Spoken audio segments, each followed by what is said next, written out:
మగాడివైతే Rythu Bharosa start చేయి, 70 లక్షల రైతుల ఖాతాల్లో డబ్బులే నేను కూడా అడగవచ్చు.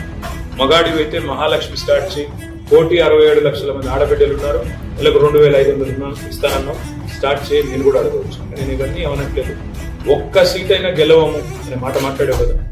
నీకు నిజంగానే దమ్ముంటే రేవంత్ రెడ్డి గారు, నేను సవాల్ చేస్తా ఉన్నా, నేను నా సిరిసిల్ల ఎమ్మెల్యే పదవికి రాజీనామా చేసి వస్తాను. నువ్వు నీ ముఖ్యమంత్రి పదవికి, కొడంగల్ ఎమ్మెల్యే పదవికి రాజీనామా చేసిరా. నీ సిట్టింగ్ సీటు మల్కాజ్గిరిలో ఇద్దరం కొట్లాడదాం. ఆ ఒక్క సీట్లోనే తెలుసుకుంది. రాష్ట్రం అంతా అతలాకుతల చేయాల్సిన అవసరం లేదు.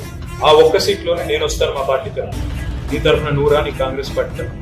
అక్కడ తప్పకుండా తెలుసుకుందాం. ఎందుకంటే ఒక్క సీటు గెలవను అని మాట్లాడుతున్నాం. మరి నీ మల్కాజ్గిరి పార్లమెంట్ సీట్ లో అసలు ఎన్ని ఎమ్మెల్యేలు గెలిచింది కాంగ్రెస్ పార్టీ? గుండుస్తున్నాం. ఎంతమంది కార్పొరేటర్లు గెలిచారు నీ మల్కాజ్గిరి పార్లమెంట్ పరిధిలో? కాబట్టి గెలుపు ఓటములు అనే వాటిని పట్టుకొని, దాన్ని ఎక్కువగా ఊహించుకొని, తన శక్తి సామర్థ్యాలు ఎక్కువ ఊహించుకొని ఇవాళ